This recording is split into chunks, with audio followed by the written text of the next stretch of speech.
საღამომშვიდობისა, ეთერშია სოლიდარობის დრო TV4-ზე და გადაცემას გაუძღვები მე დავით ახვლედიანი.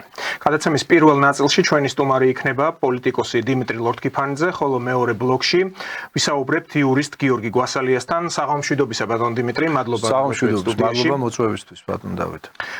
გრძელდება ეს პროცესი, რომელსაც შეიძლება მოყვეს ქვეყანაში ვითარების არევა, ასეთი ცდილობა აქვს ყოველ შემთხვევაში რადიკალურ ოპოზიციას, ხელისუფლება კი ამბობს, რომ არავითარ შემთხვევაში არ დაუშვებს ამას და ეს არ მოხდება. თქვენ როგორ შეაფასებდით მთელი ამ ორ კვირაზე მეტი ხნის განმავლობაში მიმდინარე ამ პროცესს, რასაც ვუყურებთ ამ აქციებს, გამოსვლებს და ის განცხადებები, რაც ასევე კეთდება საქართველოს მისამართით, უკვე საზღვრებს გარედან, უცხოელი პოლიტიკოსების მხრიდან და თან ისეთი განცხადებები, რომელიც აშკარას ხდის, რომ ეს ხალხი არის ანგაჟირებული და მათ სურთ აქ მიიღონ არეულობა. თქვენი აზრით, რა პერიოდი გაგრძელდება ეს ყოველივე და აი როგორი იქნება თქვენი შეფასება? პირველ რიგში მინდა ქართული საზოგადოების განწყობებით დავიწყო.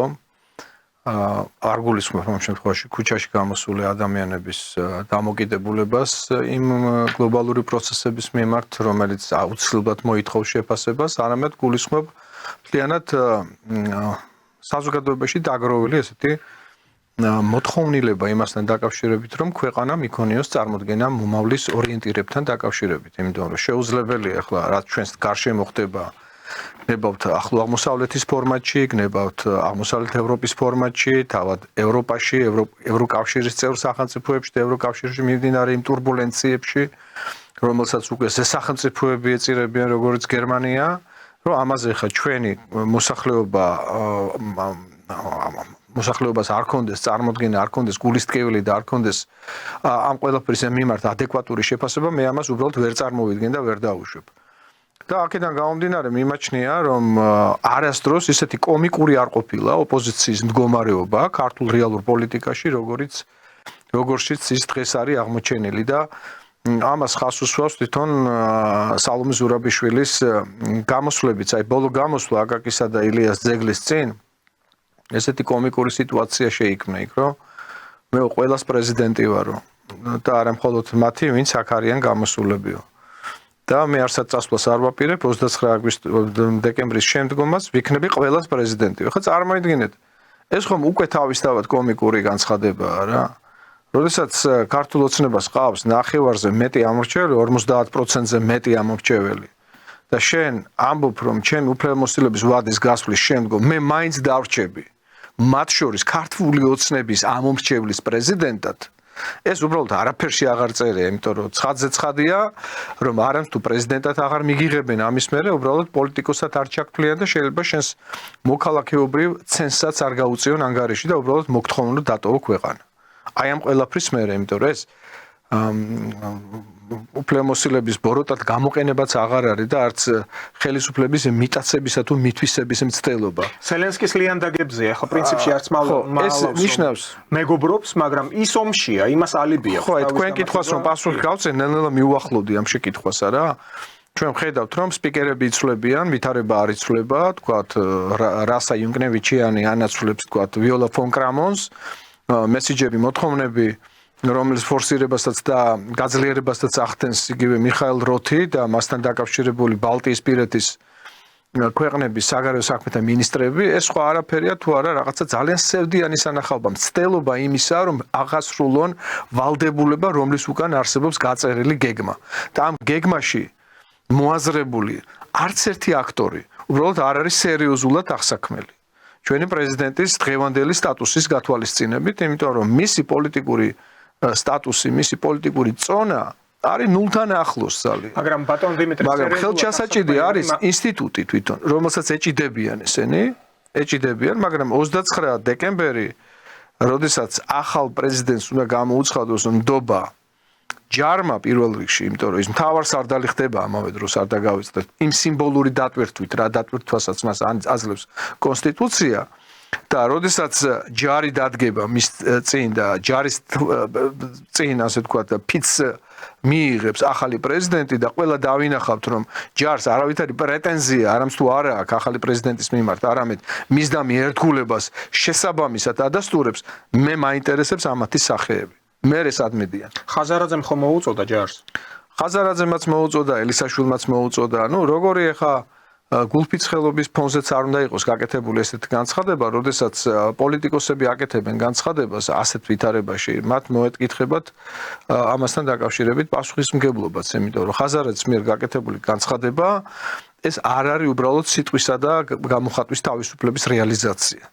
ამას შეიძლება გქონდეს გარკვეული მოწოდების რეჟიმიც და მოწოდება, როდესაც კეთდება კონსტიტუციური წესრიგის წინააღმდეგ პოლიტიკოსის მიერ, რომლის უკან დგას რამოდენიმე ათეული ათასი ამორჩეველი, ეს რა თქმა უნდა შეფასდეს შესაბამისი წესით. ახლა მე არ მინდა ამ შემთხვევაში პროკურორის მანტია მოვისხა, მაგრამ ფაქტია, რომ მსგავსი ტიპის განცხადებები შეიცავს ისეთ ქმედებას, რომელიც შესაძლოა დაკვალიფიცირდეს კიდეც. თუმცა კიდევ ერთხელ ვიმეორებ, აქამდე საქმე როგორც ჩანს არც მივა საერთოდ დავით, იმიტომ რომ სიტუაცია არის მეტად კომიკური. ქუჩაში დარჩა ხალხი ლიდერების გარეშე. პოლიტიკური დღის წესრიგი არ ახლავს საზოგადოებრივ პროტესტს. საზოგადოებრივი პროტესტი გარკვეულწილად არის ირაციონალური, იმიტომ რომ ის ემყარება შიშს ჩელიაბინსკში ვიღვიძებთ, ხო? თუ სარატოვში ვიღვიძებთ და ასე შემდეგ და როცა ყველა ძალიან კარგად დავინახავთ, რომ ჩვენ არამც თუ სარატოვში არ ვიღვიძებთ, არამედ ვდგებით რეალური დამოუკიდებლობისა და სუვერენიტეტის ფესვებზე და საფუძვლებზე, რომელიც კიდევ ერთხელ უნდა გავიმეორო, ყოველთვის ვამბობ ხოლმე ამას, გულისხმობს საქართველოს განსაკუთრებულ როლს გეოპოლიტიკურ ცენტრებს შორის მყარი ხიდის როლის ფუნქციის შესასრულებლად. იქ როდესაც ჩვენ ჩელიაბინსკსაც ჭირდები, პეკინსაც ჭირდები, ვაშინგტონსაც ჭირდები, პარიზსაც ჭირდები და ყველას ერთად ჭირდები და ყველას თვალში შენ გაქვს ცენზი, ფუნქცია და აქედან გამომდინარე შენი ეკონომიკური აღმავლობა არის შეუქცევადი პროცესი, რომლითაც უნდა ისარგებლოს თითოეულმა მოქალაქემ. იმ 4 მილიონიანი კონტინგენტიდან. და ამას რომ წინ ვინმე შეიძლება აღუდგეს წინ. ჩვენ ხო ხედავთ რომ ევროატლანტიკური სივრცისადმი ესეთი დაუოკებელი მისწრაფება სხვა არაფერია თუ არა იმ აგიტაციისა და პროპაგანდის შედეგი, რომლის უკან რაციონალური აზრი რაციო აღარ ახლავს ამას ყველაფერს. და თუ ჩვენა გერმანიის მაგალითზე შეგვიძლია დავწმუნდეთ ამ საკითხში, არა მე გასვოთ როდის ვამბობდი 2 წლის წინ ვამბობდი, როდესაც ტრენინგმა თავის ლექციაზე გვითხრა, რომ ამ ომს უკრაინაში აქ ერთადერთი დატვირთვა, რომ ბრიტანეთმა ისარგებლოს და ჩამოშალოს მისი მთავარი კონკურენტის გერმანიის ეკონომიკა. რაც პრინციპში შეასრულეს. დაიწყეს ჩრდილოეთ ნაკადი 2-ის გადაჭრით და ასრულეს გერმანიის ეკონომიკის. დააკვირდით, აი ეს ჩრდილოეთ ნაკადი 2 რო ახსენეთ, გასაგებია რომ ძირითადი ინვესტიცია იყო რუსეთის. რომ ამ ბალტიის ზღვაში გაედოთ ეს მილი. მაგრამ იქ იყო ასევე გერმანული კონცერნი, რომელიც ასევე თანამონაწილეობდა ამაში. ანუ გერმანელი ხალხის ჯიბიდან ამოღებული გადასახადებით გაკეთდა ის და როდესაც ამერიკელი თუ უკრაინელი მყინთავები ამას ახორციელებენ, ჯერაც ბუნდოვანია, ახლა ერთი მეორეს აბრალებენ, მაგრამ იქ პროფესიონალების ნამოქმედარი როა ეს გასაგებია. ამ დროს არ იღებს გერმანიაში ხმას არავინ. ანუ ერიდებიან ამას ელაპარაკს. თავად შოლცმა რამდენჯერმე გაატარა ეს საკითხი. პასუხი არ იყო, რომ ვინ ააფეთქა. განცხადებები იყო პირდაპირ ხომ 6-ეულის კაბინეტს რო ეძახიან. ვიქტორია ნულანდმა ხო გააკეთა განცხადება და ბაიდენმა, რომ ეს ჩრდილოეთ ნაკადი უნდა მოისპოს. აი პირდაპირ ამ სიტყვებით იქნა გაკეთებული განცხადება და ვინ მოსპო? ან უკრაინელებმა, როგორც რიგი გამოცემები ამბობენ ამ წყაროებზე დაყრდნობით, ან თავად ამერიკელებმა, ეხლა მათ ძლიერი ფილმებიც არის რამდენი ჰოლივუდის სამხედრო მყინთავების. ეხლა ჩამოვედი უფადან, ბაშკირეთში ტარდებოდა ბიზნესის კვირეული, რომელსაც 35 ქვეყანა ესწრებოდა და ძირითადად ბრიქსის ქვეყნები იყვნენ წარმომადგენლები და მათ გარდა კიდე რამოდენიმე ათეული სახელმწიფო. მათ შორის იყვნენ ფრანგები, გერმანელები, იტალიელები, პორტუგალიელები და აი გერმანიას წარმოადგენდა ეს ახალი მზარდი პარტია, რომელსაც ძალიან დიდი მხარდაჭერა აქვს ალტერნატივა გერმანიისთვის, ულრიხ ზინგერი, რომელთანაც მე პირადად უკვე მაკავშირებს ესეთი კარგი მეგობრული კოლეგიალური ურთიერთობა, ვაპირებ რომ მოვიწვიო ულრიხი თბილისში და გპირდებით რომ პირველი ექსკლუზიური გადაცემა თუ თქვენ ჩათვლით ამას საჭიროდ, რა თქმა უნდა, აი სწორედ ამ სტუდიაში უნდა მოვაწყოთ და გავაკეთოთ, იმიტომ რომ ალტერნატივა გერმანიისთვის ეს არის არამც თუ უბრალოდ მზარდი პოპულარობის მქონე პარტია, არამედ ეს არის ერთადერთი ხსნა და გამოსავალი მთელი გერმანიისთვის, რომ ეს ულტრალიბერალური, ეს სრულიად გაუგებარი გარედან მართული ძალები და მათი დღევანდელი კანცლერი უბრალოდ ჩაბარდეს წარსულს, ისე რომ მასზე საერთოდ არ იყოს არავითარი აპელირება მომავალში და თებერვალში არჩევნები ამის ისქნება. დაგვდებს პატივს და გვეწოვა, მაშინ თამამად შეგვიძლია ილონ მასკიც მოვიწვიოთ აქ ჩვენ ამ პატარა სტუდიაში და ამ თემაზე მოიცანო. ზინგერსა და მასკს შორის არ გავაკეთებ ხა ტოლობის ნიშანს, მაგრამ ყოველ შემთხვევაში ნახეთ ბუნდესტაგის წევრი, სწორედაც გერმანული პარლამენტის წევრი ბეატრიქს ფონ შტორჰი ილონ მასკს მიმართავს ასეთი განცხადებით, რომ მიხეილ როთი თქვენი სიძულვილისკენ მოუწოდებს ხალხს თითქოს და გერმანიის არჩევნებში თქვენი ჩარევის გამო. აი სწორედ ალტერნატივაა გერმანიას, როდესაც დაუჭირა ილონ მასკმა მხარი. მაშინ როცა საქართველოში არჩევნებში ჩარევას თავად ცდილობდა. ანუ არის თუ ეს არა პირდაპირ ორმაგი სტანდარტი.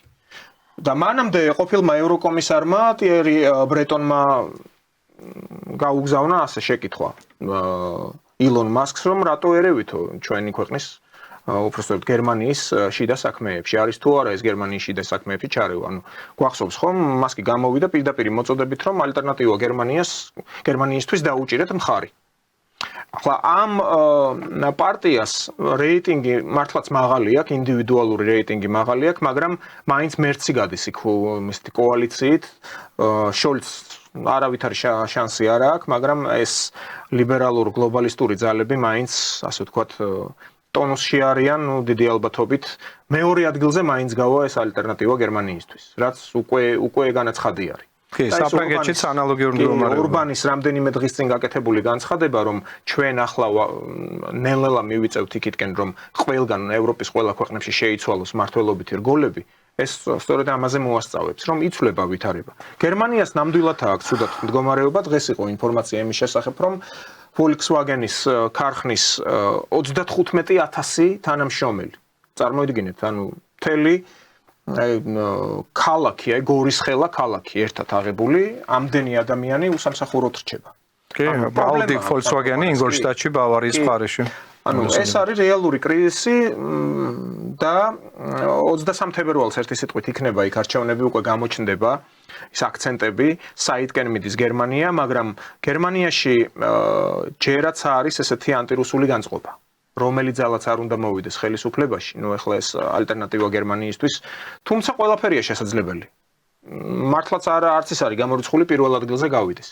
მაგრამ ბატონ დიმიტრი, ჩვენ საქართველოს რომ მიუბრუნდეთ, ეხლა თქვენ საუბრობდით სალომე ზურაბიშვილის ამ განცხადებაზე. ეხლა არის თუ არა მართლაც ეს ქალი აი ასეთი იპოხონდრიის გამო დასაჭერი. თუ გაუვიდა ყველა ვადა 5 წელზე მეტი პრეზიდენტი იყო. ვისაც არ უნდა წამოუაროს და აქ ხელოვნურად რომ ზაბავენ ვითარებას, რომ მთელი მოსახლეობა ქუჩაშია, ნუ რამდენია ეს მოსახლეობა ქუჩაში? ნაწილი იმ ოპოზიციური ელექტორატისა, ვინც უკვე ისედაც მისცა ხმა. ნუ რამდენი იყო მთლიანობაში? დაახლოებით 700,000 კაცი. აი 4 პარტიის წარმომადგენლები. და რამდენი გამოდის აქ რუსთაველზე? ხელმოცარული ახალგაზრდობა რამ 100,000 თუნდაც.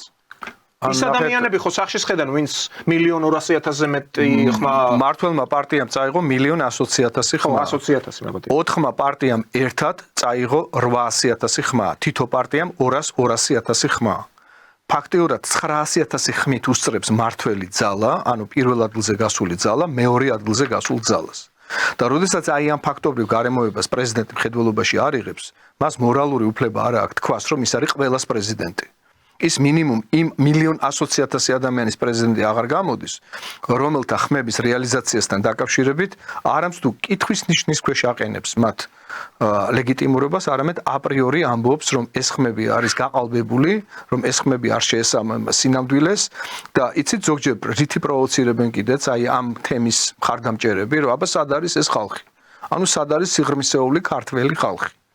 და თქვენ წარმოგიდგენიათ, რომ მართლა რომ მოახდინოს ხელისუფლებამ ერთი დაძახილი მათი. და ეს ხალხი რო ქუჩაში გამოვიდეს, არა, თუნდაც 1% გამოვიდეს 1,100,000 ადამიანისა ქუჩაში. ეს ხომ არის გარანტირებული სამოქალაქო დაპირისპირება. და მადლობა აი ამ ხალხს, სწორედ ბრძენ ქართველ ხალხს, პოლიტიკურად მწიფეს და პოლიტიკურად გაზრდილს, რომ აი ამ ნაბიჯზე არავინ არ მიდის. და ყველა მოთმინებით ელოდება, როდის მოეგებიან გონს თავად ის ადამიანები, რომელთ უკან არსებობენ მთელი რიგი ორგანიზაციები, მათ შორის 14 ახალგაზრდული ორგანიზაცია, ეს ჯიუტები, რა ვიცი, ფრანკლინის კლუბი, დაფიონი და ასე შემდეგ უამრავი დასახელების ახალგაზრდული ორგანიზაციებია, რომელთა უკან არსებობს დაფინანსების სქემები. ეხლა წარმოიდგინეთ, საქმე იქამდე მივიდა, რომ ნიკა გვარამიას ორგანიზაციის უკან არსებული ფინანსური მაქინაციების საკითხი ამხილა მისმავე პარტნიორმა, ზაზა ოქუაშვილმა, რომლის შენობის, ასე ვთქვათ, გამოყენებასაც ახდენს ტელეკომპანია მთავარი. და თქვა, რომ გაბუნია და გვარამია ერთად ინაწილებენ ისეთი წარმომავლობის ფულს, რომელთან დაკავშირებითაც ძალიან ბევრი კითხვის ნიშანი არსებობს. რამდენი აქვთ იცით ხელფასი? 88,500 ლარი. ეს რაც დაიწერა როგორც დირექტორმა. ხო, მაგრამ ისე წამყვანებს მე ვიცი ადამიანები, რომლებიც მუშაობდნენ ამ ძირგამომთხრელ არხებში. 20 წამყვანებზე მაქვს ლაპარაკი. 30,000 ლარი, 20,000 ლარი, 15,000 ლარი. და აი მაგის თქმა მინდა ზუსტად. წარმოგიდგენიათ. შევხედოთ, ვინ არიან აქციონერები ტელეკომპანია მთავარის. და დაახავთ და დარწმუნდებით და მიხვდებით რაშიც არის საქმე ხა. სააკაშვილის დედის უნივერსიტეტი საქართველოს, გიული ალასანიას უნივერსიტეტი საქართველოს არის ერთ-ერთი აქციონერი ნიკა გვარამიას ტელევიზიის. 3%-ის მფლობელი. ეს 3% საკმარისია იმისთვის, რომ საგანმანათლებლო გრანტებად წოდებული გარკვეული თანხების მედია პროექტებთან დაკავშირება მოხდეს, მე მაგისი გათეთრება მოხდეს აი ესეთი მაღალი ხელფასებით და სხვადასხვა გზებითა და საშუალებებით და შემდგომში ეს ფული პირდაპირ ჩაიქცეს სხვადასხვა სპეციალური ოპერაციების მოსამზადებლად. როგორიც არის მაგალითად 23 ტონა ერთი ტრაილერი პიროტექნიკის ყიდვა ჩინეთიდან, რომელსაც შემდგომში საგულდაგულად ათავსებს 900 მმ-იან მილებში და აკეთებ იქიდან ცეცხლსროლ რაღაცა საარტილერიო დანადგარს, აბა სხვა რა უწოდოთ, ახლა 42 პოლიციელი გაისტუმრეს სამონტყოფოში. ეს არაფერში არ წერია თურმე. 42 პოლიციელი 150 დაზარალებული პოლიციელიდან სამონტყოფოში მოხვდა. სხვა საკითხია, რომ ხელისუფლების მიმართ ნამდვილად სერიოზული კრიტიკაა გამოსახატი იმასთან დაკავშირებით, რომ ამ საკითხებს არ აშუქებს ჯეროვნად. არ გვანახებს ამ დაზარალებულებს. არ მიდის ამ ისტორიებთან ფარმაცევტული ბიზნესის შეფი რო არის დეპუტატი ნაცი. გამავიწყდა მისი გვარი. ოქრიაშვილი თუ ოქრიაშვილი ხო? კახა ოქრიაშვილი. ხო, ამ ლოგიკით მათაც შეუძლიათ შემოიტანონ, თქვათ, ნიტროგლიცერინი, რომელიც გამოიყენება სწორედ ასაფეთქებელი ნივთიერებების. ხადია, ნუ ახლა უამრავი ნიუანსი არსებობს, რომელიც უკავშირდება ქუჩაში მართული პროცესების მიმართ ინტერესს. იმ ძალებისა, რომლებიც ახლა უკვე 29 დეკემბერს ჩაეჭიდნენ, როგორც უკანასკნელ შანსს და შესაძლებლობას იმისას, რომ აი ეს ნანატრი პროვოცირება მოახდინონ. პროვოცირებაში რა იგულისხმება? უნდა ჩაკეტონ სალომე, ესე იგი, მაშინ სასახლეში ახალგაზრდები უნდა შეაყვანინონ როგორც შიგნით ინტერიერში, ისე გარეთ, ფასადის მოპირდაპირე მხარეს და შექმნან ესე იგი გარდაუვალი დაპირისპირების სცენა, როდესაც სპეციალური დანიშნულების რაზმები და პოლიცია შეეცდება შტურმით აიღოს ესე იგი ეს და აი სწორედ არ შეეწიროს ამ აქ სწორედ არის სწორედ საფრთხე იმისა, რომ მოხდეს საკრალური მსხვერპლის გამოგდება იმ მსხვერპლისა, რომელსაც ასე დიდი ხანია ნატრობს სააკაშვილი სხვადასხვა საუბრებში. ხან ვაშაძესთან, ხან სოფონიჟარაძესთან, ხან გვარამიასთან და ასე შემდეგ. ორსული ქალის გარდაცვალების მიზანშეწონილობა არის სწორედ ექს-პრეზიდენტის ერთ-ერთი წარმოდგენილი, ასე ვთქვათ, სასურველი სცენარი. გახსოვთ, როცა რუსთავი 2-ის შენობის აღებას ეხებოდა საკითხი და ეხა ესენი ამ შანსს ხელიდან გაუშვებენ? რა თქმა უნდა, არ გაუშვებენ. ამიტომ ქალბატონმა სალომემ უნდა მიიღოს ერთადერთი სწორი გადაწყვეტილება ამ შექმნილი ვითარებიდან გამომდინარე. ის თუ წავა ამ ნაბიჯზე და იქნება აი ამ დაპირისპირების ერთ-ერთი მთავარი მიზეზი, თქვენ კითხვას რომ პირდაპირ პასუხი გავცეთ, ამ შემთხვევაში ის მართლა რისკავს რომ აღმოჩნდეს ციხეში. მართლა რისკავს, რომ მის მიმართ დაიწყოს უკვე სისხლისამართლებრივი დევნა კონკრეტული მუხლით და აი ამ ფაქტობრივ გარემოებას თუ დაემატება რაღაცა სერიოზული დაზიანებაც, ღმერთმა დაიფაროს მსხვერპლამდე თუ მივიდა საქმე, მაშინ ეს იქნება ერთ-ერთი უმძიმესი, ასე ვთქვათ, პროცესი, რომელიც გარდაულად მას პასუხისმგებლობას დააკისრებს. ამიტომ არის ერთადერთი სწორით გამოსავალი. 29 დეკემბერს, მას შემდეგ რაც ინაუგურაცია შედგება ახლად არჩეული პრეზიდენტისა, პრეზიდენტმა ზურაბიშვილმა, თუ კი მას გააჩნია პოლიტიკური ამბიციები, შეუძლია გააგრძელოს თავისი მოღვაწეობა და მისია პოლიტიკაში, უკვე არა ისე რომ დარჩეს ორბელიანების სასახლეში, არამედ გავიდეს ნებისმიერ სხვა მისთვის შეთავაზებულ ოფისში და კი ბატონო გააგრძელოს თავისი პოლიტიკური საქმიანობა. ეს იქნება მისი ლეგიტიმური უფლება. ნებისმიერი სხვა გზა იმისა, რომ ის დარჩეს სასახლეში, ეს იქნება პირდაპირი პროვოცირება, რომელსაც მოყვება უმკაცრესი სისხლისამართლებრივი პასუხისმგებლობა. იმედი დავიტოვოთ, რომ მოვლენები ამგვარად არ განვითარდება, მაგრამ თუ კი ეს მოხდა და რაც წადიათ და არც მალავენ, ნახეთ ბატონ დიმიტრი, თქვენ საუბრის დროს ახსენეთ მათი დასაყრდენი. საქართველოში აი ეს საზოგადოება, რომ უმრავლესობა, რომელმაც თავის გადაწყვეტილება დააფიქსირა არჩევნებზე და ახლა მართლაც თავშეკავებულია, თუმცა გუშინ აი ხუზმიკასთან ეთერში ტელევიზიაში იყო ერთი ეპიზოდი, ვერ შეიკავა უკვე კაცმა თავი და ერთმანეთს იქ პირდაპირ მუშტიკრივი იყო გინევით. აქ აი ეს დასაყრდენი საქართველოში კი არა, იგულისხმება დასავლეთში ისევ და ისევ. წარმოიდგინეთ, რომ ის ევროკავშირი მართალია ახლა ნელ-ნელა გადადის კონსერვატიულ ლიანდაგებზე, აი ლიბერალიზმისგან დაღლილი, დაქანცული. ახლა აი წარმოიდგინეთ, თუნდაც ალტერნატივა გერმანიისთვის ამ პარტიაში რამხელა პროცენტია ახალგაზრდების, რომლებიც აპირებენ, რომ სწორედ ამ პარტიას დაუჭირონ მხარი და იცით რატომ? ვინაიდან აი ამ არაბული სამყაროდან დევნილებით, სადაც პირდაპირ მათ ქუჩაში უსწორდებიან, დაიღალა ეს გერმანელები სამშობლოში იმყოფებიან თუ სადღაც აღმოსავლეთის მესამე ქვეყანაში ეს ვეღარ გაუგიათ. ამოუვიდათ ყელში, დაიღალნენ. და შესაბამისად ეს ახალგაზრდების დიდი პროცენტი ემხრობა ამ ალტერნატივას გერმანიისთვის, რომელიც კონსერვატიული ძალა არის თავის და გარდა ამისა, მისასალმებელია ის, რომ ეს ახალგაზრდები ასევე ითვალისწინებენ იმ გეოპოლიტიკურ კონტექსტს, რაც შეიქმნა და რა თუნდაც ილონ მასკის განცხადება მოვიყვანეთ, ხო? ანუ გამოდის, რომ ტრამპი თავის პარტნიორად გერმანიაში, როგორც ევროკავშირის ლოკომოტივ ქვეყანაში, ხედავს სწორედ აი ამ ძალას. და ჩვენთან რა დაემართა ამ ახალგაზრდობას, რომელიც წარმავალ უკვე აი 80 წელს გადაშოურებულ ბაიდენს მისდევს იქ სადღაც. ხო, ეს არის სწორედ აი რამხელა კონტრასტია პროპაგანდის მსხვერპლი. და ეს ერთი და სალომე ზურაბიშვილი და ყველა ეს ძალები, ვინც მას გარსახვევია. აი პირდაპირ როგორც ბუზები რო ეხვევა რა სიტყვაზე ნაკელს. ახლა შეიძლება ცუდი შედარება მოვიყვანე, ახლა მე პიროვნულად არ ვეხები უბრალოდ ესეთი ალეგორიული შედარება გავაკეთე. საინფორმაციო დასაყრდენი მათ აქვს სწორედ დასავლეთში. ანუ იმ გლობალისტურ ლიბერალურ მასაში, რომელიც ჯერ კიდევ მძვინვარებს იქ დასავლეთის ქვეყნებში. წარმოიდგინეთ 540 მილიონია მოსახლეობა. მთლიანად ევროკავშირის ქვეყნების. და აი ის პროპაგანდაც, რაც ნიაღვარი, რაც იღვრება ამ დასავლური მედია საშუალებებიდან, ამაზეა გათვლილი. თუნდაც აი France International-ი ნახეთ რეებს წერს. Deutsche Welle სხვადასხვა აი საინფორმაციო საშუალებები. პირდაპირ აი მოდერირებას ლექსიკურ მორფოლოგიურ მოდერირებას ეწევიან მასალების. ჰედლაინები ისეთია, გეგონება აქ ჯოჯოხეთია. სულ არ აინტერესებთ 3 მილიონი ქართველი ერთ ჭკუაზე რო იყოს, მართლა 100-ია თუ არა. აი ეს მასა ხომ ბევრად აღემატება ჩვენს მოსახლეობას. გათვლა ამაზეა. თქვენ როგორ ფიქრობთ, ამას როგორ უნდა უმკურნალოთ ამ ყველაფერს? ჩემი აზრით არსებობს გამოწვევები საქართველოს წინაშე, რომელსაც უნდა მოახდინოს ქართული საზოგადოების სრული კონსოლიდაცია.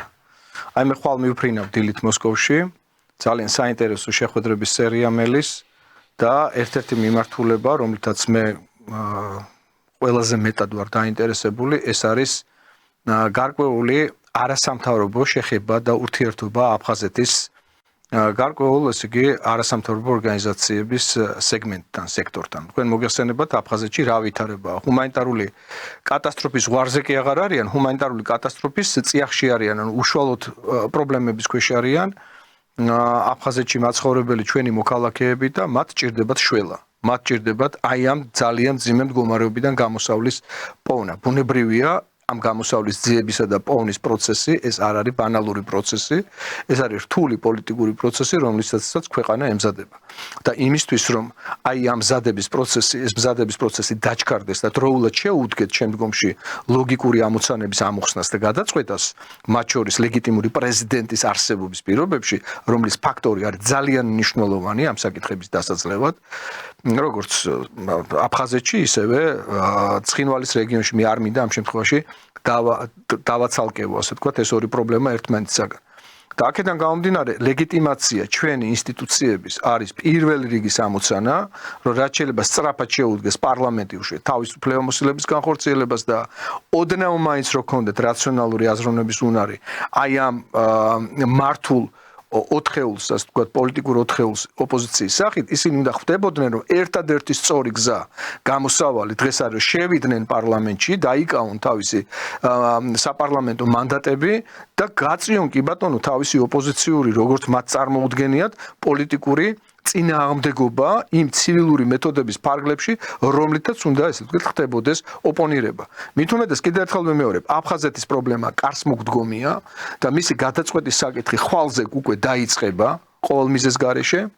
საფრთხეების იდენტიფიკაცია არის მეორე უმნიშვნელოვანესი თემა, რომელიც ნელ-ნელა გვეპარება, მათ შორის ახლო აღმოსავლეთიდან და სირიაში მომხდარი ძალოვანი გადატრიალება, არავის ეგონოს, რომ საქართველოს გვერდსაულის და თურქული პროქსი ძალების ესეთი დიდი მასშტაბით კონცენტრირება, ეს იმას ნიშნავს, რომ კავკასიისთვისაც მოიცლიან, ადრე თუ გვიან იქნება, იმიტომ რომ აგერ სომხეთს უკვე ამზადებენ კიდევაც ბრიტანელები ფრანგებთან ერთად.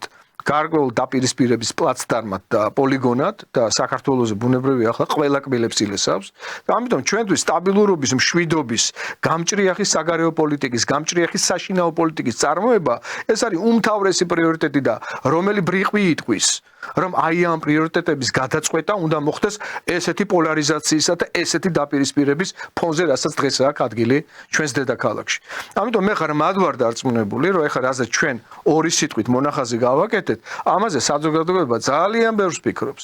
ძალიან ბევრი ადამიანი დაგვეთანხმება იმაში, რომ საჭიროა ლოგიკური ასე ვთქვათ, ზეწოლა იმ მომიტინგეებზე, ზეწოლაში მეგულისხმობ ინფორმირება ამ შემთხვევაში, არა ზეწოლას, არამედ ინფორმირება მათი იმ საფრთხეებთან და იმ შესაძლებლობებთან დაკავშირებით, რომელიც მოითხოვს ჩვენს კონსოლიდაციას. კონსოლიდაციის გარეშე ყველაფერი ძალიან გაგვიჭირდება, თუმცა გადაულახავი არაფერი არ არის. ქართული სახელმწიფოს განვითარების შეუქცევადი და მიზანსტრაფული პროცესი თუ კი ამას დაჭირდება მათ შორის გარკვეული ხისტი პოლიტიკის გატარება, სამართლებრივი პოლიტიკის გატარება და რკინისხელის პოლიტიკის გატარება, ჩვენ ამაზე უკან არ უნდა დავიხიოთ. ის რომ ვიღაცას არ უნდა გაიგოს, იმის გამო რომ არის პროპაგანდის მსხვერპლი, ის რომ ვიღაცას არ უნდა გაიგოს, იმიტომ რომ ამაში ძალიან დიდი შემოსავლებია და აქ რაღაც დასაკარგი და ამით ინიღბება, ეს იმას არ ნიშნავს, რომ ჩვენ მათ გაგებით უნდა მოვეკიდოთ. შეიძლება ერთხელ მოეკიდო გაგებით ორჯერ, სამჯერ, ოთხჯერ, ხუთჯერ, მაგრამ როდესაც ამ საფრთხეების იდენტიფიცირება საბოლოოდ მოხდება, როდესაც ჩვენი შესაძლებლობების, ასე ვთქვათ, პერსპექტივები საბოლოოდ გამოიკვეთება თუ რა შეგვიძლია გავაკეთოთ ხვალ საქართველოს ტერიტორიული მთლიანობის უზრუნველსაყოფად, ბუნებრივია ნებისმიერი, ვინც ამ პროცესს წინ აღუდგება, იქნება დამნაშავე საქართველოს სახელმწიფოს მისი მომავლისა და მისი კანონმდებლობისა და კონსტიტუციის წინაშე და დანდობა მათი არ იქნება, დავით. ყველა ძალიან კარგად ხედავთ, რომ ეს ეგრეთ წოდებული რაღაცა გამოგონილი ოპოზიციის მიერ შეთითხნილი და მართული პროცესი არის მთლიანად ჩაფლავებული. ქუჩაში აქციებს არ ხელმძღვანელობენ პოლიტიკოსები. ეს არის თვითორგანიზებული, თავს მოკლებული, ანუ პასუხისმგებლობას მოკლებული გაერთიანება, ინსტინქტური გაერთიანება, რომელიც ადრე თუ გვიან დაკარგავს თავის კინეტიკურ ენერგიას. აუცილებლად დაკარგავს. ესია, ეს ბუნებრივი კანონია, ფიზიკის კანონია, იმიტომ რომ მას არც მორალური ელექტრომამოძრავებელი ძალა არ გააჩნია და არც მიზანი არ გააჩნია და მოკლებულია ყველანაირ შესაძლებლობას. აქედან გამომდინარე, თუ ეს პოლიტიკოსები დროზე მოეგებიან გონს და აიღებენ, ეხლა საბჭო გაუკეთებიათ, ახალი ფანჩატური, ასე ვთქვათ. და ამ საბჭოს მიერ მიღებული გადაწყვეტილება რა უნდა იყოს? დესტაბილიზაციისკენ მიმავალი მეტი პოლარიზაცია, მეტი დაპირისპირების გამოწვევი? კი ბატონო, მაშინ ნიუტონის მესამე კანონი აქვია. ერთი უდრის მინუსებს. მიიღებენ ზუსტად იმას, რა ძალისხმევითაც მოინდომებენ სახელმწიფოს წინააღმდეგ განახორციელონ. აი რომელი კერენსკია მათგან რომელიმე, აი მგონი ერთად ვიყავით ერმიტაჟში ერთ-ერთი ოთახი, აი ზუსტად იქ სადაც კერენსკის ეს ხელისუფლება ზუსტად აი ამ მატროსებმა უცებ და იქ პირველი სხდომა ჩაატარეს. იმას ჭკუა მაინც ჰქონდა თავში. აი ესენი რა საბჭოებს აფუძნებენ? არ მობეზდათ ეს 30 წლის განმავლობაში ხო იყო ამის პრეცედენტი და რითი დამთავრდა ჩვენ ეს გვახსოვს. რის საბჭოს აფუძნებენ ეს? ჩანასახშივე პირდაპირ ახსაკვეთია ასეთი. არა, ნუ ავკვეთავთ, კი ბატონო, შეიკრიბონ, მაგრამ ჩვენ ხო ხედავთ რომ ნულია ამისი შედეგი და ამის ფასი. არავითარი ავტორიტეტი მათ არ გააჩნიათ უბრალოდ. სასაცილოა კიდევ ერთხელ ვიმეორებ. 29 დეკემბერთან დაკავშირებით რომ მეკითხებიან რომ რას ფიქრობთ თქვენ, რა გვეშველებაო, რა მოხდებაო, გადავლახავთ ამ მეცინება იცით? არაფერი გადასალახი აღარ გვაქვს. ყველაფერი არის ცხადზე უფრო ცხადი. სრული ფიასკო, სრული გაფარჩაკება, შეიძლება ასე ითქვას. და ძალიან კარგად ესმით აი ამ ლიდერებს, რომლებიც მიმალულნი არიან და მიხვდნენ რომ პოლიტიკური დღის წესრიგით უნდა ჩაანაცვლონ ეს სტიქიური რაღაცა მიტინგომანია. და ამ პოლიტიკური დღის წესრიგის დაფუძნებით რა მოხდება? საბოლოოდ მოხდება ის რომ იქნებ მიიღონ და მიხვდნენ რომ პარლამენტში მათი მოღვაწეობის ჭყალებში გაგრძელება არის ერთადერთი სწორი გამოსავალი მათივე მომავლისთვის. თორე აი ისინიც დამთავრდებიან და მათ არავით არის შანსი. სხვა შორის ყველაზე კარგად კახარია ხვდება ხოლმე ამას ხშირად ამბობს, რომ და კანონი მათ აუგებულებს რომ მანდატებზე ხო და აი ცალ-ცალკე უნდა მიმართონ. ცალ-ცალკე თითოეულმა დეპუტატმა უნდა მიმართოს. ცალკე აღებულმა ნახეთ სამადაშვილის განცხადება არც არა აქვს მიმართვა გაკეთება. სამადაშვილი წერს თავის განცხადებაში რომ ეგრეთ წოდებულ პარლამენტს ეს უკვე ნიშნავს რომ არ არის ვალიდური ეს განცხადება. და მას ვერ გაატარებს საქმის წარმოების დეპარტამენტი და შესაბამისად კარგად იცის ამ ვირეშმაკა ქალბატონმა, რომელიც დიდი ხანია ვირეშმაკობს 2019 წლის გავრილოვის ღამიდან დაწყებული დღემდე. ამიტომ ეხლა всё დადგა დრო, როდესაც ამათ ყველაზე ლაგამი ამოედებათ. 29 დეკემბერი არის გავლილი ეტაპი უკვე და არავით არის საფრთხე საქართველოს სახელმწიფოს არ ემუქრება. ერი-ბერი კონსოლიდირებულია, ძალოვანი სისტემა არის, ყველაზე უფრო მდგრადი საქართველოს უახლეს ისტორიაში ესეთი ძლიერი ძალოვანი კვანძი საქართველოს არ ყოლია და საჭიროა ჩვენი განვითარების შეუქცევადებაზე ახლა ფიქრი და პასუხისმგებლობის აღება ერთიანად. თელმა ქართულმა საზოგადოებამ დაავიღოთ. და ერთმანეთს მიულოცოთ ბედნიერი ახალი 2025 წელი და განვითარების შეუქცევადობა, რომლის ბოლო იქნება საქართველოს ტერიტორიული მთლიანობის აღდგენა. ეს მოხდება ძალიან მალე. ნახეთ ბატონ დიმიტრი, ჩვენ 3 წუთზე ოდნავ მეტი გვაქვს დარჩენილი. კახა კალაძემ თქვა ასეთი რამე, ტრამპს გულისხმობ, ანუ სწორედ ის საკითხია, რომელიც ასე თუ ისე მაინც საქართველოსთვის მნიშვნელობა აქვს. ახლა თქვენ ახსენეთ ეს 29 რიცხვი. მაგრამ არ არის გამორიცხული რომ 20-იანვრამდე მაინც იყოს რყევები, ანუ სანამ ეს ბაიდენის ადმინისტრაცია სუნთქავს იქიდან მოდის მაინც აქვთ ეს პირდაპირი კომუნიკაცია და ესეთი როგორც მონები ისე ასრულებენ მათ დირექტივებს და ინსტრუქციებს. ხო და აი კალაძე ამბობს ასეთ რამეს რომ ტრამპი ამერიკის შეერთებული შტატების მოსახლეობის უმრავლესობამ აირჩია და რა თქმა უნდა ამერიკის ინტერესებს გაატარებსო. ამას რატო ვამბობ? ხომ არ ფიქრობთ თქვენ რომ აი ეს ცნობილი შეხვედრა, როდესაც ტრამპი მივიდა ბაიდენთან და შეხვდა, საკმაოდ ისეთი დადებითი საუბარი იყო მათ შორის არ იყვნენ ისე განწყობილები ურთიერთდაპირისპირების თვალსაზრისით და შტატებში საგარეო პოლიტიკის მხრივ ეს ერთ-ერთი მნიშვნელოვანი მომენტია რომ მთავარია ქვეყნისთვის ერთი წინამორბედი იქნება სხვა ბანაკიდან თუ არა თავის შემდგომს უმზადებს ასე ვთქვათ არეალს იმ დიპლომატიური ფორსირებისთვის ასპარეზისთვის რაც მას ჭირდება. აი ყველაფერს რომ თავი გავანებოთ, ხომ ცხადზე უცხადესია დღეს აი პოლონეთის პრეზიდენტმა ტუსკმაც გააკეთა უпростоრად ანჟეი დუდამ განცხადება იმასთან დაკავშირებით რომ აუცილებლად უნდა ჩატარდეს აქ ახალი არჩევნები. ნორვეგიიდან, დანიიდან, ფინეთიდან ყველა ეს ქვეყნები, რომლებიც ისტორიულად რუსეთთან იყვნენ დაპირისპირებულები. აი ამას გულისხმობს სწორედ ხომ არ ფიქრობთ რომ ტრამპს ერთის მხრივ უმზადებენ ეგრეთ წოდებულ კოზირს, რომ რუსეთის პრეზიდენტთან როდესაც შედგება მისი მოლაპარაკება, გამოიყენოს თუნდაც ეს ოპოზიცია პირობითად, რომ თუ მოექცა ხელისუფლებაში, რომ შენ კავკასიაში არა გაქვს მარტივი ვითარება. მეგობარო ვლადიმერ. ასე რომ ეს ჩემი კოზირია, ახლა როგორ მოვიქცეთ. ამისთვის ხომ არ ამზადებენ აქ ამ გადატრიალებას. თავარი არის ეს. ძალიან სწორი აქცენტია, დიდი მადლობა ამ აქცენტისთვის. უბრალოდ ერთი რამე უნდა გავითვალისწინოთ და ეს მაიკ ვენსის ცნობილ მიმართვაშიც ამან გაიჟღერა ძალიან კაფიოდ და აქცენტირებულად. ჩვენ პატივი უნდა ვცეთ სუვერენული სახელმწიფოს საზოგადოებების გადაწყვეტილებებს მართონ თავიანთი პოლიტიკა საკუთარი შეხედულების მიხედვით და ჩვენ თავი უნდა დავანებოთ რევიზიონისტულ პოლიტიკას. თუ კი ჩვენ ქართული საზოგადოება 20 იანვრამდე შევძლებთ და ვიქნებით მდგრადნი და მუდმივად წავა მესიჯები ჩვენი ხელისუფლების მხრიდან, გამყარებული ჩვენი მხარდაჭერით ხელისუფლებისა და რომ ქართული სახელმწიფო დგას უკვე შეუქცევად განვითარების რელსებზე და მათ შორის შეერთებული შტატების ახალ ხელისუფლებასთან ახალი ურთიერთობების დასაწყისი, ეს არის გარანტი იმისა, რომ საქართველოს სახელმწიფო აღასრულებს თავის ისტორიულ მისიას. იყოს თანაბარ ურთიერთობებში გეოპოლიტიკური მიზნებიდან გამომდინარე, როგორც დასავლეთთან, ისე აღმოსავლეთთან. მე ვარ დარწმუნებული, რომ 20 იანვრამდე მართალია კიდე ბევრი დროა, მაგრამ მართლა ჩავაყოფინებთ საცივში ძალიან ბევრს თავს.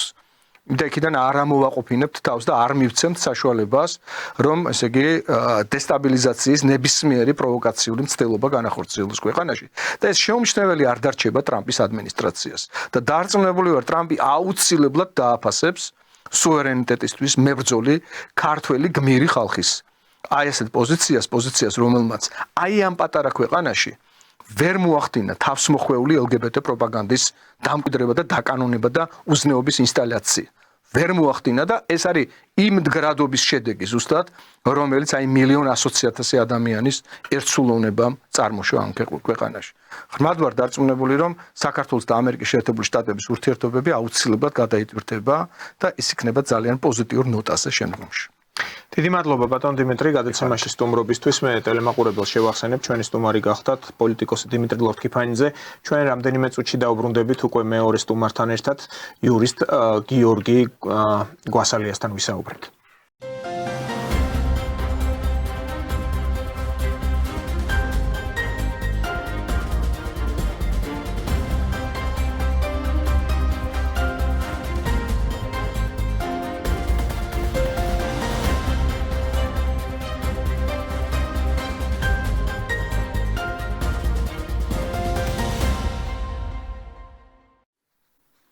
დაუბრუნდით პირდაპირ ეთერში. მეორე ბლოკში ჩვენი სტუმარი გახლავთ იურისტი გიორგი გვასალია. მოგესალმებით ბატონ გიორგი. მადლობა რომ გვეწვიეთ. ჩვენ ვსაუბრობთ მოსალოდნელ არეულობაზე და კონკრეტული თარიღები ვიცით. აი ეს რა ინტერვალი შეიძლება იყოს ამ არეულობისთვის. ეს არის 29 დეკემბრამდე, როდესაც უნდა გაიმართოს ახალი პრეზიდენტის ინაუგურაცია და ეს ქალი უნდა გამოვიდეს მორბელიანების სასახლიდან და ამბობს რომ არ გავა და კიდევ ერთი ეს არის არჩეული პრეზიდენტის დონალდ ტრამპის თავისუფლებამოსილებაში შესვლა, ასევე ინაუგურაცია და აი ეს არის სწორედ ის პერიოდი, როდესაც აჯანჯღარებენ ამ ქვეყანას გლობალისტური ძალები და ძირითადად ეს ძალები არიან, რა თქმა უნდა, გარე ძალები. თქვათ პირდაპირ ისინი ახლა ბუდობენ ნაწილი ბრიუსელში და ნაწილი ვაშინგტონში, ანუ საიდანაც იმართებიან. შესაბამისად, არის მოლოდინი, რომ ისინი მაქსიმალურად შეეცდებიან არიონ აქ ვითარება თავიანთი მსტოვრების ხელით, რომლებსაც ჩვენ ვხედავთ აი ამ მართულ ოპოზიციაში. კი ბატონო. თქვენი შეფასება როგორი იქნება? მოგესალმებით ბატონ დავით, მივესალმებით ჩვენს ძვირფას ტელემაყურებელს და ინტერნეტ მაყურებელს, ასევე რადიო მსმენელს. მადლობას მოგახსენებთ სტუდიაში მოწვევისთვის. რაც შეეხება დღევანდელ ჩვენს თემას, აი ამ მოსალოდნელ პერიპეტიებთან დაკავშირებით ის რაც მოსალოდნელია საქართველოში, არ ვიცი, ალბათ ცოტათი უხერხულიც კი იქნება ახლა მე ჩემ წინა გამოსვლაზე გავაკეთო მინიშნება, რომ სადაც მე ვთქვი, ჩემ წინა გამოსვლაში უბრალოდ უხერხული ამის საკუთარი თავის ციტირება, მაგრამ ნუ რა ვქნა, უბრალოდ იძულებული ვარ ეს გავაკეთო. წინა გამოსვლაში ვთქვი, რომ დღეს უკვე ეზოში მეთქი 2024 წელია და ეს არ არის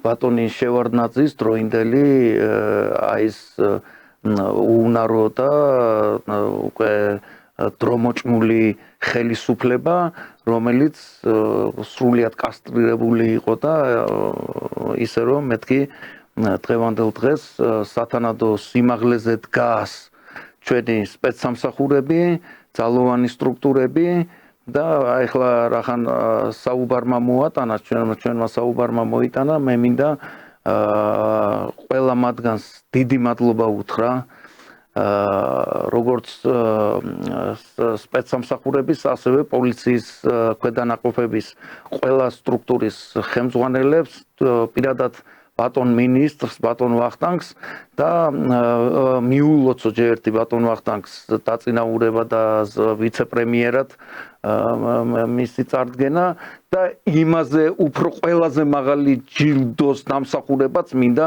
მიულოცო ბატონ ვახტანგს და ჩემთვის მაგალითად ხო ყველაზე მაღალი ჯილდო დაიმსახურა როგორც ბატონმა ვახტანგმა და ასევე იმ ხალხმა, რომლებიც სანქციების ქვეშ მოყვა. Რას ნიშნავს სანქციები? Რას ნიშნავს დღევანდელი სანქციები და როგორ შეიძლება ახსნათ ეს დღევანდელი სანქციები? ეს ზუსტად ის არის, ჩემო ბატონო დავით. აი იქ, როდესაც 100,000 მოწამეს უთხრეს, ფეხი დააბიჯე ხატს და რო არ დააბიჯეს და რო სისხლით შეიღება მტკვარი დღევანდელ დღეს უბრალოდ ფორმა შეიცვალა დღევანდელ დღეს და საქართველოს პატრიოტიზმი და საქართველოს მიმართ სიყვარული დღეს იჯება ზუსტად სანქციებით და შინაგან საქმეთა მინისტრმა და იმის სპეცსამსახურების შესანიშნავმა მუშაობამ ნახეთ რა კარგი ნაყოფი გამოიღო, როდესაც მიზნობრივად დაარტყეს, ზუსტად დაარტყეს იმ ჯგუფს, რომელიც ძალადობრივი ჯგუფი იყო და მართლაც როგორ დაწყნარდა ეს მიტინგები და ყველაფერი. იცით რა არის, დღეს ახლა რაღაცნაირად ისეთი თითქოს ჭკუის სწავლება მიდის ამ მომიტინგეებზე, ბარემ ამასაც ვიტყვი მინდა ამას ხაზი გაუსვა. მე პირიქით მათ მადლობა მინდა მოუხატო, ხო იცით? აი დღევანდელ დღეს აი გუშინ ეს რაღაც ვითომ ერთი შეხედვით სასაცილო მარშებია, თუმცა ამაში უფრო ღრმა აზრიდებს.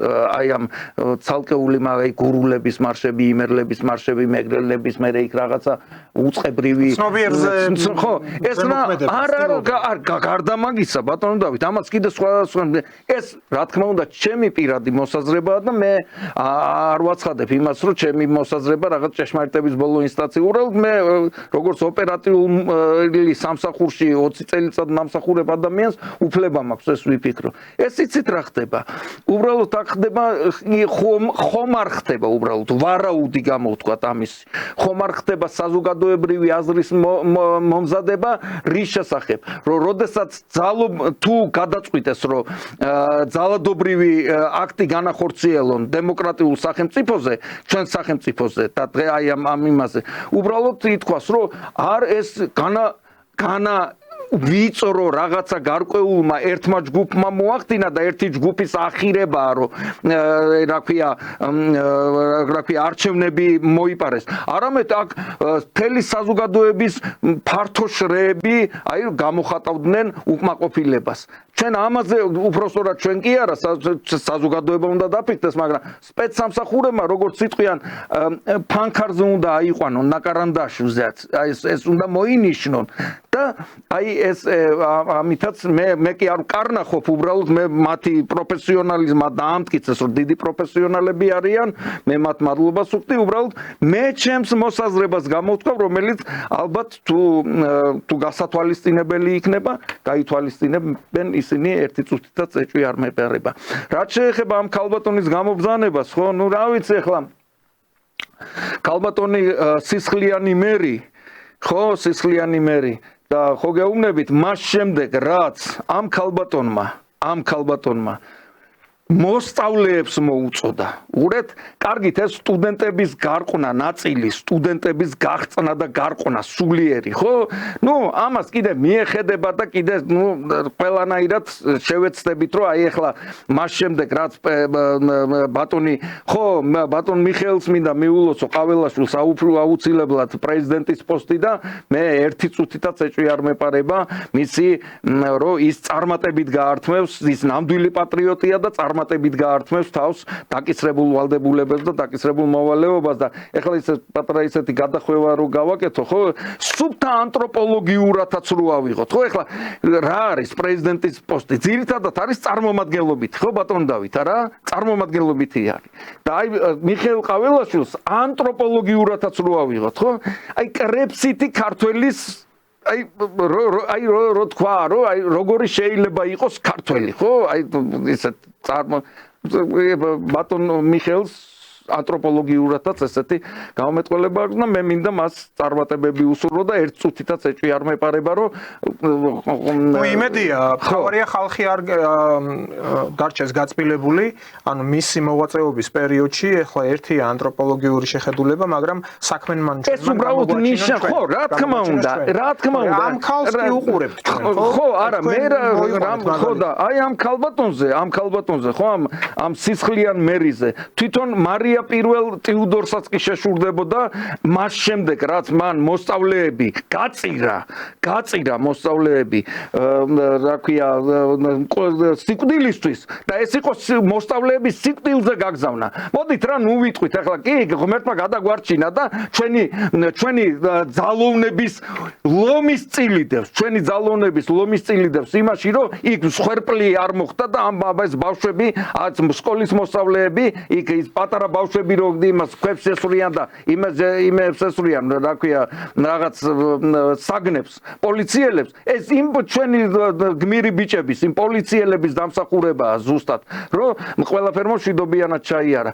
ეხლა ჩვენ დავსვათ შეკითხვა ბატონ დავით, ნუ თუ არ გვაინტერესებს რა, დავსვათ შეკითხვა ეს თვითონ აი ამ ლიბერალურ კულტურაში და დასავლეთის კულტურაში ბავშვების გამოყენება და ბავშვებზე ესე ზემოქმედება, ანუ ბავშვების ნიველირება, მათ ბედზე უარის თქმა და მათი როგორც საზარბაზნე ხორცად გამოყენება. ეს ერთეული შემთხვევაა და საერთოდ დასავლეთისთვის რა არის, რა ცივილიზაციაა დასავლეთი, რომელსაც ესე მიესწრაფია. მე ალბათ YouTube-ზე დღესაც იძებნება ეს ისა და მე მგონი რა ვიცი ყველა მიცის და მე მგონი ჩვენს პატივცემულ ტელემაყურებელსაც ეცოდინება, როდესაც ამერიკის 60 წუთის ჟურნალისტმა უსაზღრეს ქალბატონს, რომელთან ერთადაც ჩვენი ერთ-ერთი პრეზიდენტი ბატონი მარგველაშვილი იმას ქსოვდა, რა ქვია, წინდებს ქსოვდა. მადლენ ოლბრაიტს ეკითხება ყოფილ სახელმწიფო მდივანს 60 წუთის ამერიკელი ჟურნალისტი. ერახში ის აბაის იყო, ის სისხლიანი მერი კი არა, ნუ ის ვამპირი იყო, რაღაც სასაული იყო. ვამპირები უფრო ეს ჩვენი ოპოზიციის წარმომადგენლები არიან, ეს ფილმი რო არის. One Helsinki დადის ესეთი გმირი და ებრძვის ამ ვამპირებს. და იქ მფრინავი ქალები არიან ვამპირები და ეს One Helsinki დაახლოებით ასეთი ასოციაცია. ეკითხება ჟურნალისტი რომ ერახშიო ის მილიონი ბავშვი რომ მოკვდავო. ეს როგორ ფიქრობ თუ გამართლებული არისო რომ აი მილიონი ბავშვის და გამართლებული არისო ქალბატონი იძახის იმას რომ მილიონი ბავშვის კვლელობა გამართლებულია და ამიტომ ამ ქალბატონის სისხლიანი მერის მიერ გადადგმული ეს ნაბიჯი რომ სკოლის მოსწავლეები გაწირა მკვლელობისთვის და მან ჩავთვალოთ რომ მოკლა ისინი, ხო? ეს აგერ არის სახეზე და თუ გაიმაიმუნებს თავს და თუ ძალიან გაჯიქდება, ეგეც გაისაყურებელი. მე ერთი რაღაცის მჯერა. მე სასწაულად მჯერა ჩვენი დღევანდელი ძალოვანი სტრუქტურების და სპეცსამსახურების და რა ქვია, მათი პროფესიონალიზმის და ისინი მონახავენ სათანადო მუხტსაც, რაც საჭიროა და სათანადო ქცევის მოდელსაც ლამას შეარჩევენ ისეც, რომ მოკლედ ეს ქალბატონი გამოაბრძანონ იმ სასახლიდან რა. და რაც რაც კიდევ ერთხელ რა აი ბარემ რახან ეს დასავლეთის საკითხი მინდა ერთხელ და სამუდამოდ ერთხელ აი ესე ამოვწუროთ ხო ყველაფერი ბოლოს და ბოლოს ეს ის დასავლეთი არ არის და ქალბატონი სალომეს წინაპრები ბატონი კეიდია რომელიც ფაშისტების კოლაბორაციას აბვერში მუშაობდა და რომელმაც მე პირდაპირ ვიტყვი ახლა რა კაცი აბვერში რომ მუშაობდა ესე იგი ებრაელების ჰოლოკოსტში პირდაპირ აქვს მონაწილეობა მიღებული არის მეორე ვერსია არ ვიცი შეიძლება შეელამაზებულია რომ პირიქით შინდლერის ფუნქციას ასრულებდა რომ მახიცავ ეს იცით რა ხო რა თქმა ეხლა თქვენ ხო ხდებით არა ეს რისთვისაც ხდება რომ ეხლა ამის წინაპრებს მოწმინდონ რომ ეს პირიქით გაправება ხდება თორე რის ფაშისტი გაქანებული ფაშისტი და ეხლა შინდლერის ის მოიგონეს რა ზუსტად მაგის წინაპარი იყო ის 6 მილიონი ებრაელი რომ იმაში გაზის კამერებში რომ ამოგუდეს და ზოგი კიდე ოსვენცემის და ბუხენვალდის და აი ამ კონცლაგერებში გაზის იმის კოცონზე იმის ბუხარში დაწვეს და ფერფლად აქციეს და აი ზუსტად იმის შთამომავალი დღეს გვიზის და იმიტომ არის მისთვის ადვილია მიღება იმის რომ სკოლის მოსწავლე გააგზავნონ უკვე აი იქ სადაც ისვრიან სადაც ეს საშინელება ხდებოდა ხო ზუსტად იქ გააგზავნა იმიტომ რომ მისთვის ადამიანის სიცოცხლე და მით უმეტეს ხო პატარა ბავშვის სიცოცხლე არაფერი არ არის ისევ და ისევ თავისმა წინაპარმა 6 მილიონი ებრაელი იმასკენ რა ამოწვა ბუხრებში და გაზის კამერებში გაგუდა და ეხლა ამისთვის როგორ არ იქნება გენეტიკური ისა აქვს რა ქვია ჩვეულებრივი ამბავია მისთვის თუ ეხლა სკოლის მოსწავლე არ შეაკვდება მის ავადმყოფურ რაღაცა ფობიებს და რაღაცა იდეებს და რაღაცა რას ქვია კაცო ჩატარდა ყველაფერი ნორმალურად 1,200,000-მა კაცმა ხარი დაუჭირა ხო რა ქვია ქართულ ოცნებას და ნუ აღარ მინდა იმ თქვენ როგორ ფიქრობთ ბატონ გიორგი აქვე მოიტანა კითხვა უბრალო ალტრუიზმი აქვს ამ ოპოზიციის მიმართ ამ ქალს თუ უფრო ისეთ დავალებას ასრულებს რომლისგანაც თავსაც ვერ აღწევს და რომლის გამოც დიდი ვალდებულებები აქვს. ან შესაძლოა ფინანსური გასამსჯელო ყოფილიყო იქ ნაგულისხმობა. რადგან ამ შეკითხვას მისმევთ, მე მინდოდა გვერდის ავლა საერთოდ რა. საერთოდ ჩემში ორი პიროვნების ორი შემფასებელი მოვლენათა შემფასებელის ორი კატეგორია არსებობს რა პირდაპირ ვაცხადებ რა ერთი ჩვეულებრივი მოქალაქე გიორგი გვასალია თბილისელი ქალაქელი კაცი ამ ქალაქში დაბადებული გაზრდილი და რიგითი თბილისელი და რახან ამაზე მომიწია ლაპარაკი კახი კაკალაძეს და ამ რა ქვია ოცნებას მადლობას უხდი რა თქვენ შემოგევლეთ ჩემი თბილისის გალამაზებისთვის რა ჩემი ქალაქის გალა რომელიც ამ ვანდალებმა და ამ შეგარეწარო ვიღაცა რო იყო ხეს რაღაცერჩი შეგარეწარო შედა შე არა ადამიანო თბილის რატო ამახინჯებ გაგილამაზეს შენი გულისთვის შენმა შვილმა და შენმა მოდგმამ უნდა იაროს რა გინდა ბიჭო იმ ხესთან რო ჭრიდი იმ იმას კარგი აღარ მინდა უკვე შევყვე ამას და მადლობა მინდა უთხრა კახი კალაძეს და მთლიანად ქართულ ოცნებას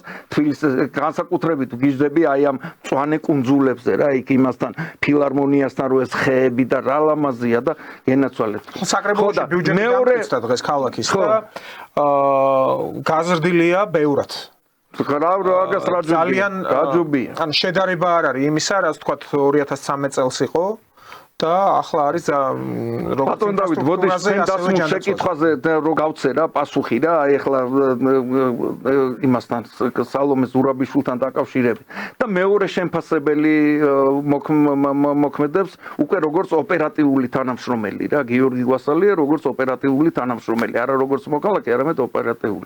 და რატომღაც მე ალბათ შეიძლება ძალიან როგორ თქვა რომანტიკოსი ვარ ვითომ რომ მე ხანდახან იმასაც ვფიქრობ აი თუ იცით იმაში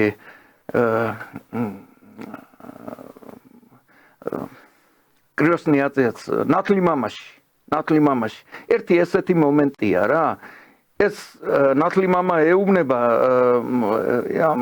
ამის როლი რო ითამაშა რა ქვია ის ალპაჩინო მითამაშა. არა ალპაჩინო მეორე ის დენირომ კი. არა მამა ახალგაზრდა მესამე სერიაში ვინც უნდა ხდება ჯოუ ზაზას რომ მოკლავს ისა ენდი გარსიას რო ეუბნება ეს რო წერს პარსავს და ეუბნება ეხლა შენ მიხვალო იმათთან და ჩემზეო საძაგებელ სიტყვებს ეტყვიო ნუ მოკლედ იმათ უნდა დააჯერო რომ შენ ჩემი მოწინააღმდეგე ხარო რა და არსებობს ესეთი გამოთქმაც როდესაც შენ არ შეგიძლია რაღაცა მოვლენას მოერიო ხო რაღაცა მოვლენას მაშინ ადექი და ეცადე რომ თავში ჩაუდგე ამ მოვლენას და უხელმძღვანელო არც ეს არის ეს როგორც ოპერა რა თქმა უნდა შეიძლება ეს საერთოდ აცდენილია რეალობას და სამარა ეს ფიქრიც არის ისე რომ ის რაც თქვენ ბრძანეთ რომ მერკანტილური ინტერესი აქვს მას თუ სვარამ ყველაფერი შეიძლება ამ ქალბატონისგან არის ნუ რაც ვნახეთ ყველაფერი მოსალოდნელი რა ყველაფერი მოსალოდნელი და მით უმეტეს, როდესაც შენ ამ პატარა ბავშვებს წირავ, ხო? და მოსწავლეებს და თან რაც მთავარია, ხო, ეს კიდე კაი გამახსენდა, ეხლა მავიწყდებოდა. ამ მოსწავლეებს უნდა დაერწვინათ და დაეგმოთ თავისი მშობლების საქციელი და მშობლები უნდა დაერწვინათ რა, რომ აი შენ რას ქვია არ უერთდები და რას ეს პროგრამა ეს ხო, ანუ ბავშვების ოჯახებში სულიერი გაღწნა ანუ სულიერი გახსნა რომ მშობელს დააპირისპიროს და ამის სათავეში ამის ეს უკვე ის კი არ არის რომ რაღაცა აი ჩვენ წიგნებში წაგვიკითხია და რაღაცა ეს მე წაკითხული მაქვს აი ეს რაც ხდება მაგრამ ამას თუ მე როდისმე შევესწრებოდი რეალობაში ამას და ჩემი თვალით ამას ვნახავდი ხო ეს ნამდვილად თან საქართველოში მეთქი აი მან იმ წიგნებს რასაც მე ვკითხულობდი და სადაც ეს ტექნოლოგიები წერია ხო ნუ სულ ყოველთვის ისე უდგებოდი სკეპტიკურად მეთქი საქართველოს პირველი ეტაპი რა იყო თუ გახსოვთ საგანმანათლებლო დაწესებულებებში და ამ ლიბერალური აღზრდის მეთოდიკა ხო რომ ბავშვის დასჯა არ შეიძლება ხო ეს აქეთშია დასჯა რას მიყვია ხო ბავშვის ცემა და გალახვა რო იყვიან ხო ჩვენ უბრალო ენაზე ვის გაუგია გამორიცხულია მაგრამ მშობელმა შენიშვნა და რომ მიუთითოს თუნდაც მკაცრად უნდა მიუთითოს კი ბატონო და ეს არ შეიძლებოდა რა თქმა უნდა ამით დაიწყეს ამით ხო ამით მოხდა აი ეს სეკვესტრი ეს შეკვეცა ფრთების შეკვეცა მაგრამ მეორე სერია უკვე წარმოიშვა ის რომ ამ მოზარდებს უკვე მიეცათ უფლება რომ დაუპირისპირდნენ მშობლებს აი ეს ნელ-ნელა რა თქმა უნდა და ამის ყველაფერი ჩვენ აგერ ვნახეთ რა და კიდევ ერთხელ ვიძახი ნუ ეს გასაგებია მე მინდა რა ვიცი შვილებო აი ის ვინც გამოდიხარ და კი ბატონო არავინ არ იძახის ჩვენ არსებობს შინდლერის შინდლერი რა იყო რა ქვია გოეთეს არსებობს კანტის შილერის რა ქვია ევროპა მაგრამ ამავე დროს არსებობს ის ევროპა უყურეთ ჩემო ბატონ დავით ელიზავეტა პირველი ინგლისის დედოფალი მაშინ როდესაც ივანემ რისხანეს ედავებოდა რა რომ ეს რაკენიო კაზანშიო 4000 ბოიარი რო ჩაახშო იმაში რა ქვია მდინარეში ოჯახი რა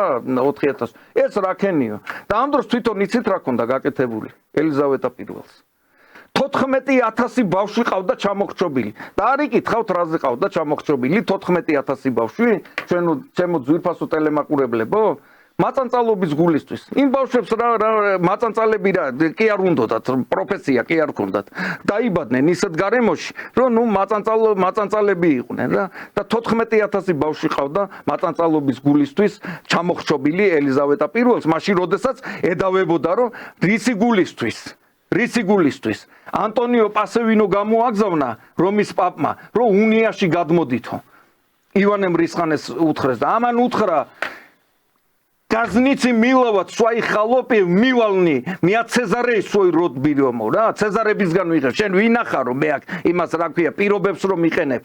ამაზე გაგიჟდნენ. მაგის მერე გაჩნდა ის სურათი ცნობილი და ის ხმა დარხეული რომ ვითომ ბარისკან მოკლა. აი როგორც დღეს ხდება ეხლა რა. ნახეთ, მშვიდობიანი მშვიდობიანი აქცია, მშვიდობიანად მიყვანილი აქცია, აი ეს ძალადობრივი აქცია ჩვენი ძალოვნების მხრიდან, ხო?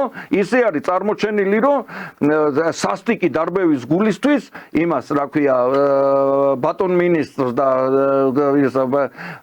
ვიცე-პრემიერს, ბატონ გომელაურს სანქციები დაადეს. რისი გულისთვის, კაცო?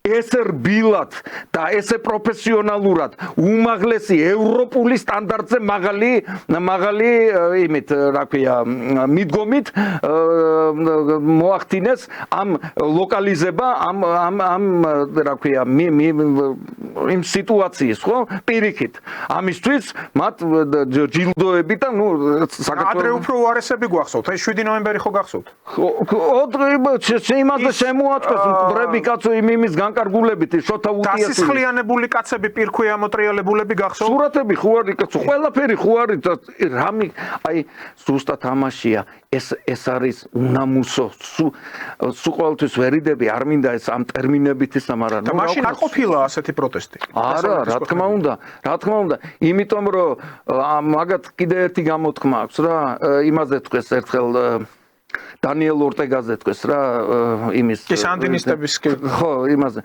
on სუკინსინო რა non nash სუკინსინო გამიგეშ აი ეს არის ბატონო დავით რა მთელი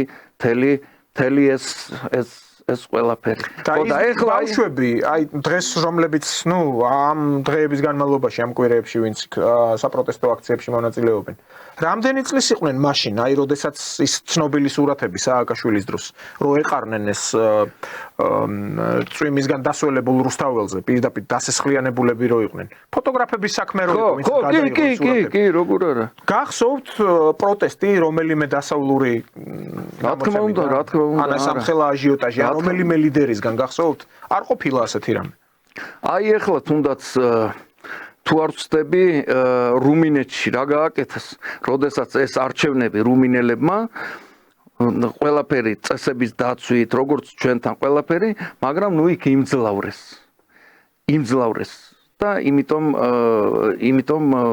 ახალი ეხლა არჩევნები ინიშნება მაგრამ იქ რატო მე ერთ მოსაზრებას გამოვთქვა აქ არ გამოუვათ და რატო არ გამოუვათ იცი აქ სათავეში ბატონი ბიძინა ივანიშვილის მეთაურობით საქართველოს მოყვარული ხალხი დგას დღეს რა თქმა უნდა უამრავი პრეტენზია გვაქვს ბატონო დავით რა თქმა უნდა ეს ყოველდღიური ყოფითი ეს 1000 ჩვენ რო გვაქვს საპრეტენზიო და მე რომ მაქვს საპრეტენზიო თქვენ იცით ხო მთელი მე რითაც ქართულ პოლიტიკაში ჩემი ოპერირება ხდება მხოლოდ და მხოლოდ აი მუხლი და დღესაც ვეუბნები აი მიუხედავად იმისა მე ხმა მივეცი ქართულ ოცნებას და იმ იმედით მივეცი რომ მეთქი საკონსტიტუციო უმრავლესობას მიაღწევენ და საერთოდ ანუ არ გამოვიდა კი ბატონო მაგრამ ეს რა ქვია პირველი ყველაზე დიდი საპრეტენზიო ისა მაქვს ჩვენ თავისუფლები თუ გინდა ვიყოთ და მე იმედი მაქვს რომ ადრე თუ გვიან ეს საკითხი დადგება აი როდესაც ყველაფერი ეს მორჩება ჩვენ სანამ იმ ორ დოკუმენტში ეროვნული დამოუკიდებლობის აღდგენის აქტის რევიზიას არ მოვახდენთ და საქართველოს კონსტიტუციაში მე ხო არ ვიძახი მე ვიძახი იქ წერია რომ საერთაშორისო სამართალს აქვს უპირატესობა მოდი მეთქი გავაკეთოთ როგორც ამერიკის კანონმდებლობაშია საერთაშორისო სამართალს და ადგილობრივ სენატის ამერიკულ კანონმდებლობას თანაბარი იურიდიული ძალა აქვს ისა გავაკეთოთ ის ჩანაწერი გავაკეთოთ კაცო თანაბარი იურიდიული თუმცა მე ჩემი გადასაწყვეტი რო იყოს მე საერთოდ უპირატესობას მივანიჭებდი ქართულ კანონმდებლობას და საქართველოს კანონმდებლობას ნუ როგორც ისრაელშია ხო ნუ როგორც ისრაელშია და როგორც ყველა ნორმალურ ქვეყანაში ესე უნდა იყოს საკოლონია თუ არა ხარ და კოლონიალური სახელმწიფო თუ არა ხარ და თუ არ გინდა რომ იყო კოლონიალური სახელმწიფო